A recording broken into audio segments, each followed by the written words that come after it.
In this video, we'll learn about the C++ for loop and a few of its variations. The for loop consists of the for keyword followed by 3 expressions in parentheses. Each of these expressions is separated by semicolon. The semicolons are required, but the expressions are all optional. We'll see more about this later. In its simplest form, the for loop has an initialization expression followed by a conditional expression that evaluates to a Boolean, and then an increment expression. First, the initialization expression is executed exactly once before any iteration occurs. Then the condition is checked. If it's true, the body of the loop is executed. Then the iteration expression is executed and we check the condition again and repeat. When the condition evaluates to false, the loop is terminated and we continue processing the statements that follow the loop. As you can see in this examples, the for loop can execute one statement or many statements by using a block statement. Let's see a simple for loop that counts from 1 to 5. Let's walk through this for loop one step at a time. Notice that in order to count, we need some sort of variable. It's common to use the variable named I as the loop variable that's incremented or decremented in the loop. In this case, we declare I to be an integer and initialize it to 0. Now we enter the loop. The first thing that happens is the initialization. In this case, we assign 1 to I. Now we check the condition. Since 1 is less than or equal to 5, we execute the body of the loop, which is the output statement, and we display 1. Then we execute the increment expression, which increments I by 1. Note that ++I and I++ mean the same thing here, since the increment happens on its own and it's not in another expression. So now I is 2. We check the condition again and it evaluates to true. So we execute the body of the loop again and display 2. Then we increment I again and keep iterating. After we display 5 items, I will be 5, and then we increment it to 6. At this point, the condition fails and the loop terminates. C++ for loops are very efficient and in their basic form very easy to read and modify.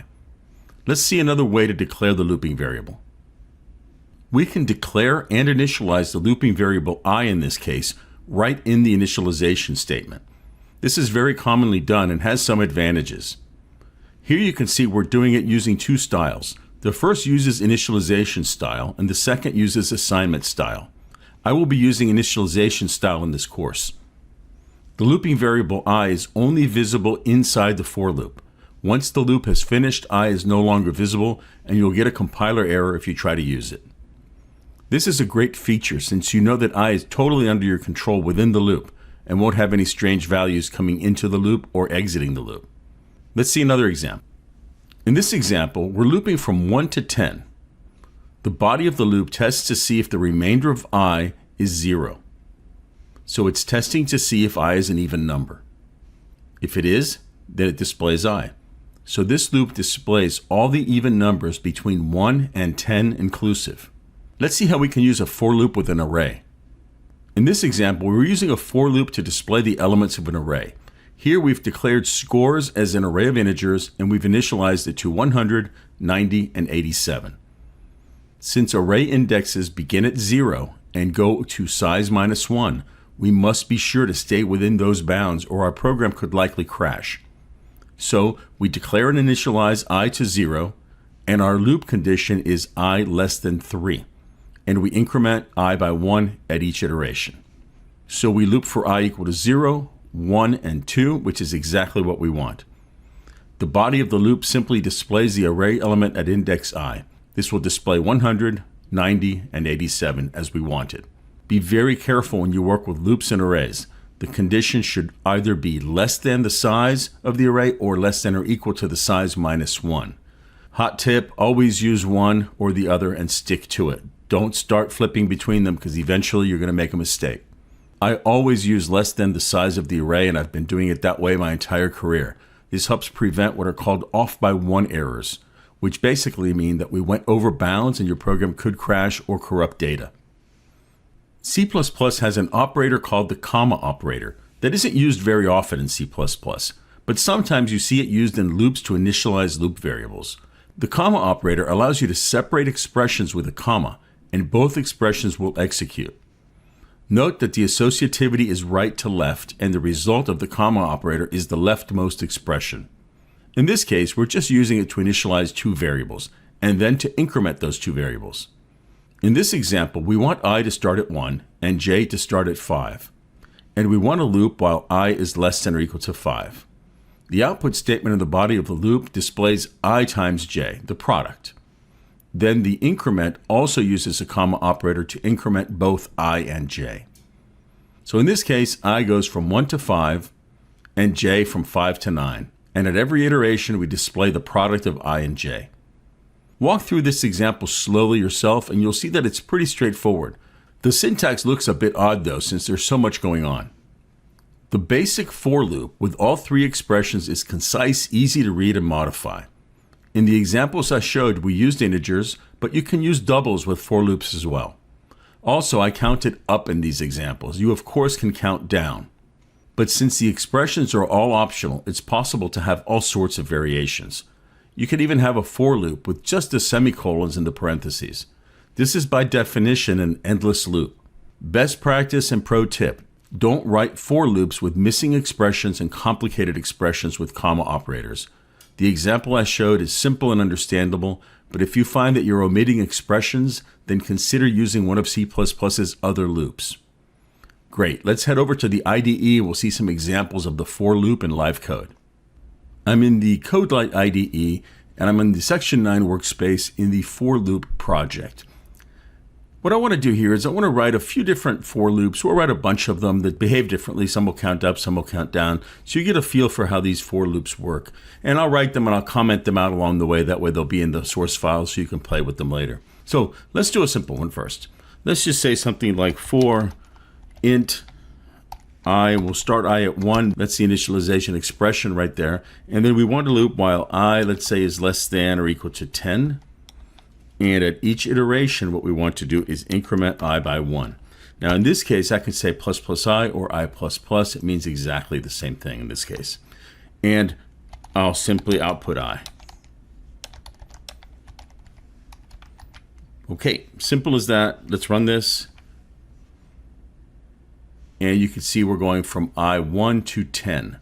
Obviously, when I hits 11, this condition right here fails. And I stop the loop, and then I just hit this end line over here, right before the return. Okay, so real simple example. Now I'll just copy and paste this so that you can see a variant of it. And I'll comment that out. Here now, suppose I want to go from I to 10 by 2. I don't have to increment by 1. I can increment by whatever I want. So I can, here in the increments expression, I could just say I plus equals 2. So I equals I plus 2. So we're going to do the same exact thing, except when we increment, we're going to increment by 2. So let's run this one. And there you go, 1, 3, 5, 7, 9, exactly what I expect because I'm starting at 1. And then eventually it's going to hit 11 and it'll fail. Okay, so hopefully that makes sense. Let's count down on the next one. So let me comment that out.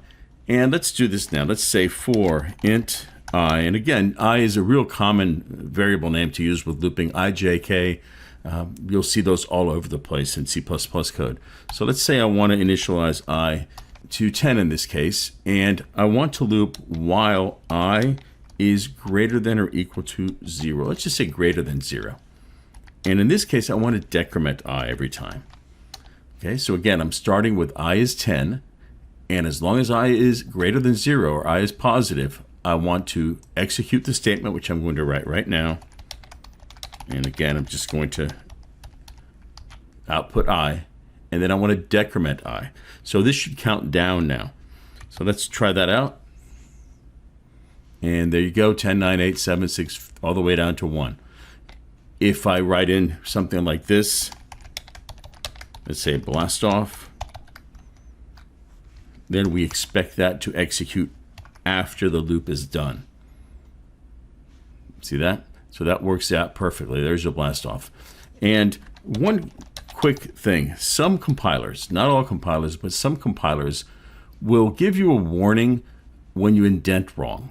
Okay, so in this case, if I indented cout this blast off statement over here, That's not correct, right? Because I don't have curlies. So this for loop really only executes that one statement. But when I see this code, visually my eyes are telling me that those two statements are in the for loop, but they're not. If I try to compile this, notice it works, but I get a warning. The warning says, warning, this for clause does not guard. That's not real helpful, I know, but notice the warning message. It says misleading indentation. That's a great warning. A lot of compilers don't do that. So what it's telling you is that something's not right with the indentation. You may think it's doing one thing, but it really isn't. So once you unindent that and indent it properly, now you'll have a clean compile with no errors and no warnings. That's a really nice feature of the GCC compilers. Okay, so let me comment that piece out again. And let's write another version of a for loop. In this case, why don't we count from 10 to 100 by 10? So again, for the initialization statement, and I will initialize it to 10. Remember, that only happens exactly one time right before the loop begins. And I want to loop while I is less than or equal to 100.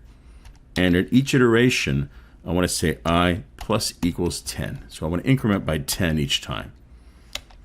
And I'm going to put in a block statement here just because I'm going to use a few other statements in a bit. But right now, let's just print I. Okay, so again, we're going from 10 to 100 inclusive by 10. So we expect this to print out 10, 20, 30, 40, all the way to 100. Let's try that out. And that's the result from 10 to 100 by 10, exactly what we expect.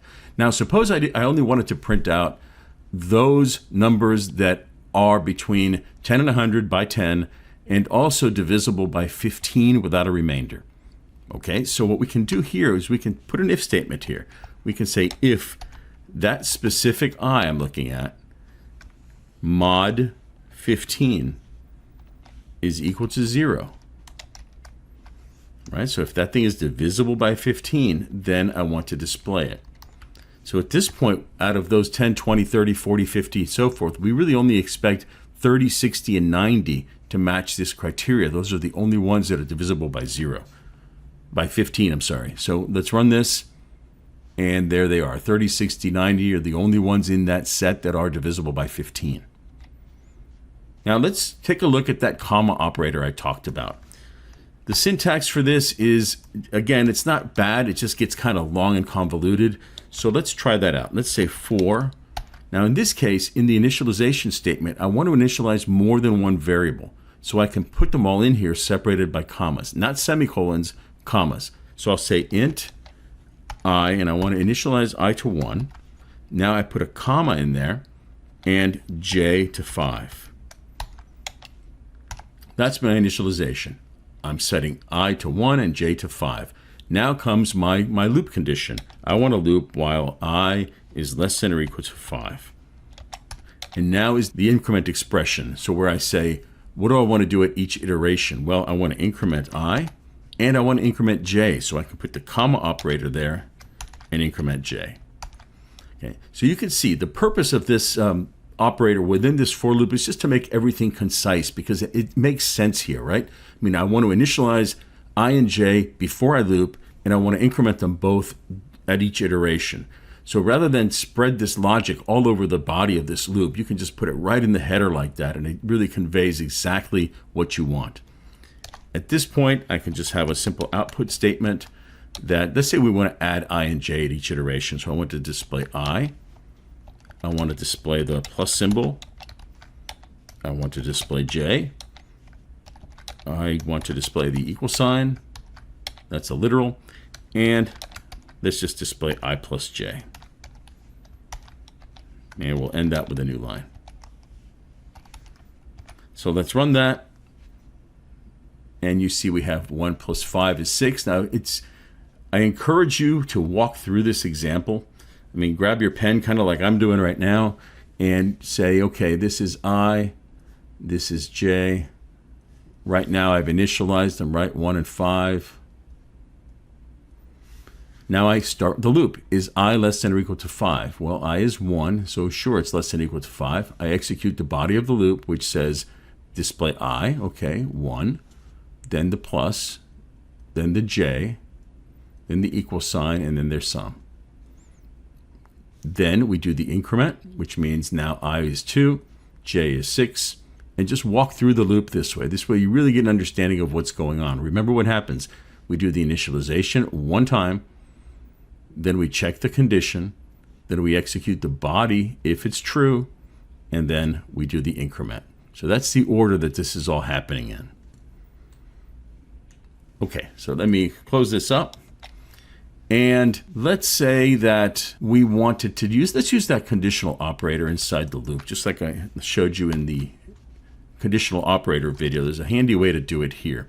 So suppose I want to print out the numbers 1 to 100 in a little bit of a table format. So they look nice. There's 10 across. So 10 rows of 10 columns each. How could I do that? Well, I could do something like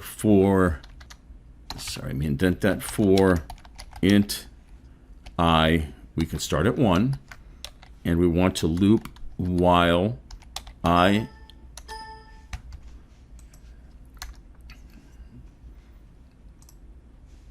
Okay, let's try that again. Let's loop starting at int I set to 1. And I want to loop while I is less than or equal to 100. And at each iteration, I want to increment I. Okay, so that's what I want to do. I'm going to put a block statement here so I can write a little bit more code. Now, I want to output I. And I don't want to put an end line here. I just want to output the I itself. And what I want to do is every 10th I want to output a new line. Otherwise, I just want to output a space to move them across the row. So let's do that with the modulo operator. I can say if I mod 10, so if it's the 10th item, equals 0. What do I want to do here? Well, in this case, I just simply want to say cout, give me a line. And if I is not the 10th item, I simply want to output a single space. Okay, that's it. So let's run this and see what we get. You can see we're going 1 to 10, 11 to 20, 21 through 30. And again, walk through this and you'll see exactly what's going on. It should be pretty clear here. I'm printing out the I, and I'm checking for every 10th item. And if I get every 10th I, I'm going to print a new line. Otherwise, I just put a space. If I wanted to print this as 5 across, I can just change that guy right there from a 10 to a 5, and now I've got 20 rows of 5. Okay, so that takes care of that one. Now suppose I wanted to write this same logic using the conditional operator. Well, let's see. Let's get rid of this stuff here. And what we can say right now here with the conditional operator is we could say, let's output that I, and then let's check the condition, right? Same condition we had before, I mod 10 equals 0. And if that is true, we just display a new line. We'll use the escape character. Otherwise, just a space. And if we run this, we should get exactly the same behavior we had before, which we do. Okay. Now, remember, since we're outputting and we can chain output, we can actually just get rid of all of this stuff and just make it all in one line. We can do that. We can output the I followed by either a space or a new line. So this can be just written as a single line. And we get the same behavior as before. Okay, the last example I want to go over is using a vector. And let me comment that out. In the slides, I showed you how to do it with an array, how to loop through an array. And here I'll show you how to use a vector. And in the next video, we'll use the range-based for loop, which makes using vectors really, really simple. But in this case, let's create a vector. And I'll just give myself a little room here. And I'll just call the vector nums. And it's going to be a vector of integers. Let's just call it nums. And let's initialize it to, I don't know, let's say 10, 20, 30, 40, and 50. So we've initialized it to those 5 numbers. Now remember, we're using a vector, so we have to include vector. So I'm going to come back up to the top and pound include vector, otherwise we'll get a compiler error. So I'll come back down. So there's my vector. And let's say I want to loop through that vector and just display each item in the vector. Pretty easy. I could say for int I, and I want to initialize to 0. Remember, vectors start at 0, just like arrays. And I can say while I is less than nums.size. We'll use the size method that is in the vector class. Okay, that tells me how many items are in the vector, and I want to increment by 1 each time. And I just simply want to say cout nums sub I. And when I run this, I expect to get 10 through 50. We're going to get a warning, and I'll show you how to fix that warning in a second. And it's actually a good warning, but there you go. 10 to 50 is the output. That's what we expected. We're printing out all of those elements.